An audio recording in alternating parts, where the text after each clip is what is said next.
Hey everybody, Rob from Karma Comment Chameleon coming at you today with a story from the ProRevenge archives. I made my high school chemistry teacher lose his job. Let's jump right in. So it's been several years since this happened, so I finally feel okay telling this story via a throwaway. I went to a ghetto high school in a poor community, but my parents raised me to work my butt off so I could get out of there. My parents never went to college, but because of this, myself and my siblings have all gone to good schools out of state. I maintained a 4.0 until the year in question in high school, taking 5 advanced courses a year out of 6 total, with the last 6th not offering an honors alternative. I learned to get very little sleep because of the amount of work these courses required, and because my school didn't have tutoring aids or anything of the like. Didn't understand something? Tough stuff, get to Googling. So in one of my upperclassmen years, I signed up for an advanced chemistry course. I knew it would be hard, but assumed like the rest of my courses that if the class was minimally structured and Google came through per usual, I would be fine. Other students warned me not to take the course, but since I wanted to go to college for chemistry, I knew I had to go through with it. The teacher was horrible. He was old, which is fine, and didn't offer after-class support, which was normal, but also didn't even offer in-class support.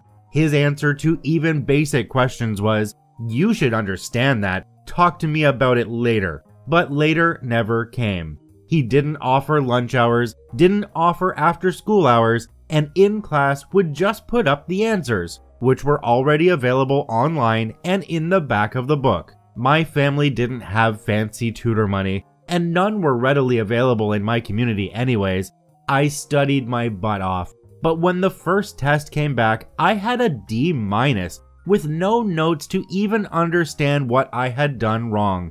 When I went to speak with him about it right after class ended, missing part of my next course in the process, he simply told me to look more closely at the textbook for help, and that he didn't have time for me. He was 2 weeks behind the explanations that he did give because he was constantly distracted. All of this is bad, but didn't deserve him being fired yet.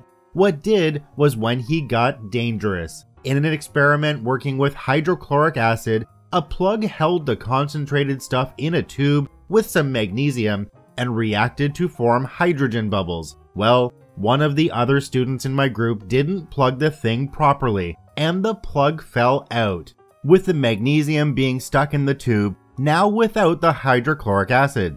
So I asked him how to get the tube back, expecting him to tell us to discard the hydrochloric acid solution, rinse with water, and start over.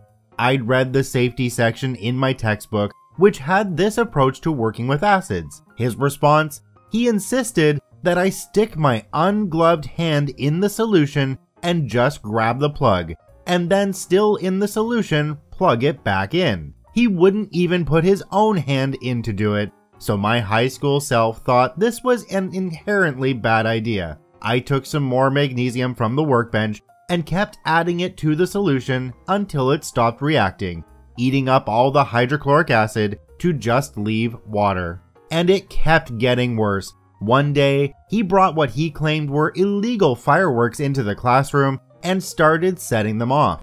He thought it was funny to point them at us, wearing no safety equipment or goggles, and hoodies that could have easily caught the fiery things. He frequently would leave the room while a group of high school kids were playing with Bunsen burners and caustic chemicals. So in combination with the total lack of education I was getting, I didn't feel safe. Did I mention he was sexist too? I'm a girl, by the way.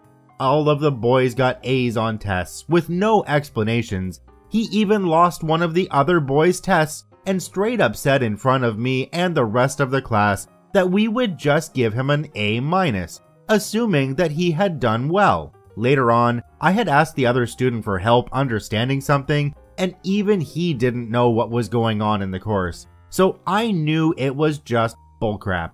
Every other girl I asked was getting the same inexplicable grades as I was.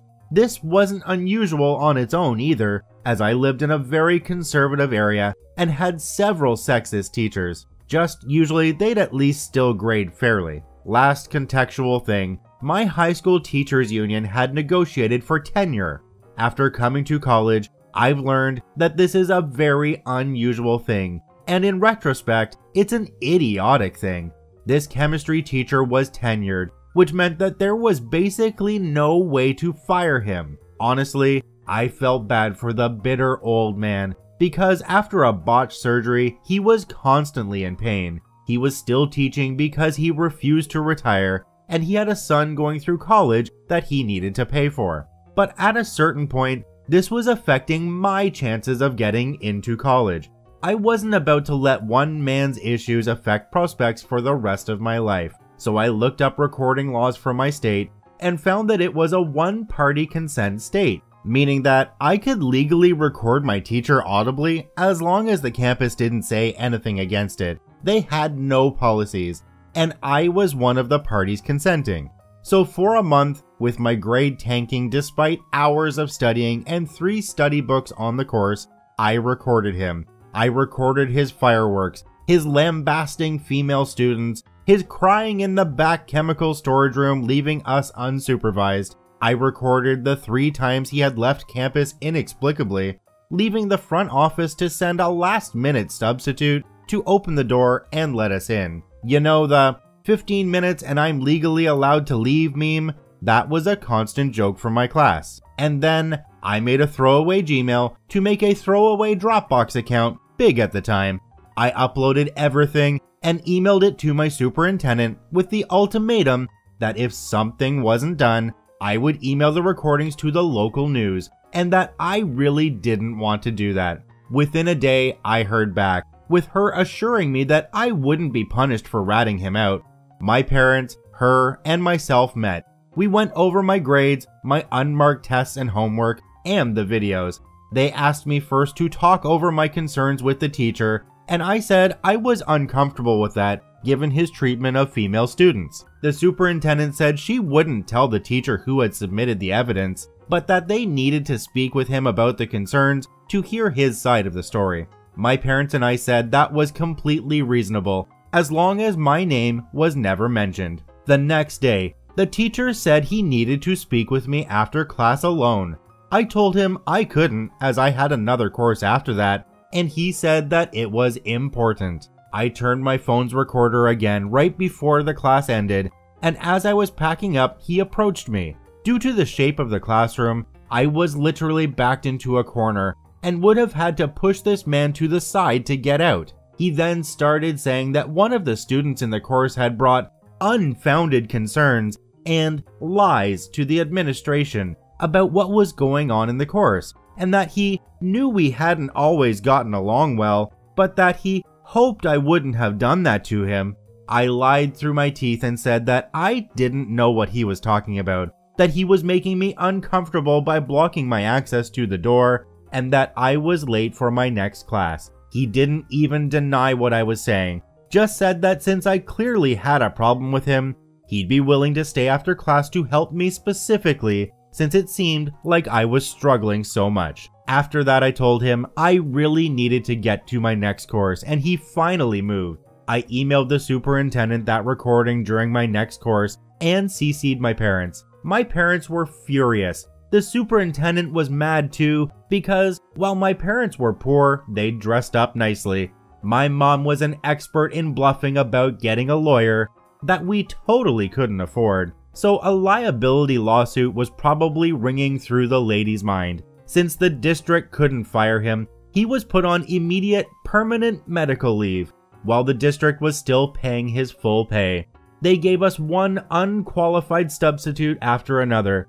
2 months before the national exam for the course, they gave us a female teacher that they had pulled out of retirement, but that had actually taught the advanced chemistry course for years. She was a godsend, and even held 8-hour Saturday classes so that we could catch up with the curriculum at least enough to pass the class. In those 2 months, we covered just enough of the test material that our class had a 50% pass rate. According to my upperclassmen friends, this was a lot higher than it had been for years, with less than 10% of the class passing. The superintendent also wrote me a thank you college recommendation letter. partially to keep me quiet, and partially because they had been trying to get rid of this guy for years. My little sister took this course a couple of years after me and said that the new teacher was competent and they were still at the 50% pass rate. I'm not sure in this case that OP understands what it means to be tenured. A person who has tenure can still be fired from their job for a number of reasons, mainly incompetence, negligence, and immoral or personal conduct issues. Despite many people saying that tenured faculty have a job for life, tenured faculty can be terminated for just cause. So in this case, I feel like we're missing something because that professor could definitely be terminated from this position. Maybe he had friends in that particular school board and was just given a bit of a pat on the back and a, you just go over here and we won't pay any attention to you, but you'll still get paid. I want to thank OP for posting this story to the ProRevenge subreddit. You can visit them at the links in the description below. Please go there and give them an upvote. Once again, this is Rob from Karma Comment Chameleon saying thanks for watching. If you enjoyed the video, please hit that subscribe button, drop a like, and share it with your friends. And we'll see you in the next one.